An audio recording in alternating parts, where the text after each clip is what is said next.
जय हिंद फ्रेंड्स। इन 5 मिनटों में हम जानेंगे कि क्या था सिविल डिसोबीडियंस मूवमेंट और क्यों हुआ था जलियांवाला बाग। गांधी जी ने 1919 में यह निश्चय किया कि वे एक सत्याग्रह चलाएंगे जो कि रूलेट एक्ट के विरोध में होगा। चूँकि इम्पीरियल लेजिस्लेटिव असेंबली ने इस एक्ट को इंडियन मेंबर्स के विरोध के बावजूद पारित किया है और इस एक्ट ने अंग्रेजी हुकूमत को भरपूर शक्तियाँ दी हैं ताकि वो राष्ट्रवादियों का दमन कर सके। दूसरी बात, इस एक्ट ने एक इम्पॉर्टेंट प्रावधान दिया है जिसके कारण किसी भी राजनीतिक कैदी को 2 साल तक बिना किसी मुकदमा चलाए कैद में रखा जा सकता था। इसके विरोध में गांधी जी का सत्याग्रह 6 अप्रैल को एक हड़ताल के साथ शुरू होने वाला था।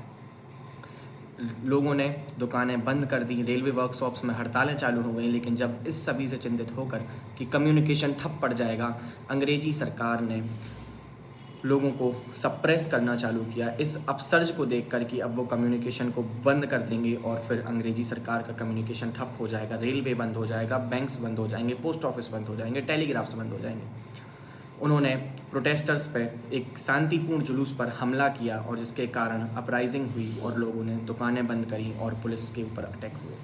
पुलिस ने इसके बदले में मार्शल लॉ लाया और मार्शल लॉ मैं आपको बता दूं, जो नहीं जानते, martial law just equals to military rule.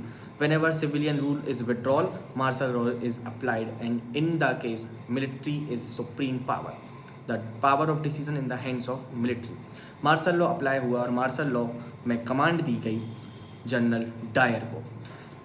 ये वही जनरल डायर हैं जिनके कारण आगे जलियांवाला बाग होने वाला है। और 13 अप्रैल 1919 वह दिन था जब वह अप्रिय घटना घटित हुई। जलियांवाला बाग जो कि अमृतसर में है, वहाँ पर लोगों का हुजूम था। कुछ लोग विरोध में खड़े हुए थे और कुछ लोग बैसाखी मनाने के लिए वहाँ पहुँचे थे।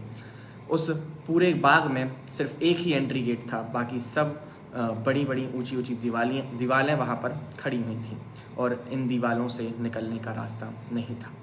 जनरल डायर एक ही गेट जो वहाँ पर था उससे एंट्री करता है अपने गार्ड्स के साथ, अपने सोल्जर्स के साथ, और सारे एग्जिट ब्लॉक करवा देता है और फिर अपने सोल्जर्स को ओपन फायर करने का आदेश देता है, जिसमें हजारों लोग, बच्चे, माएँ, बूढ़े सभी बेकसूर मारे जाते हैं।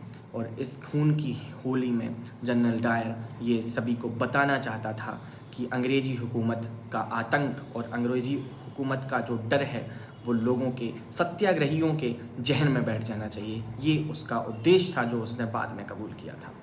इसके बाद उत्तर भारत के कई सारे शहरों में इसके विरोध में प्रदर्शन देखने को मिलते हैं, स्ट्राइक्स देखने को मिलती हैं, जिसके कारण पुलिस उनका जवाब देते हुए लोगों को आतंकित करती है, लोगों को अपमानित करती है। सत्याग्रहियों को उनकी नाक रगड़ने पर मजबूर किया जाता है, उनको कोड़ों से मारा जाता है, गाँवों में बमबारी की जाती है और लोगों के साथ बहुत ही अपमानजनक, अमानवीय व्यवहार किए जाते हैं। ये सब देख कर कि हिंसा बेहद स्तर पर फैल चुकी है, गांधी जी ने इस आंदोलन को वापस लिया।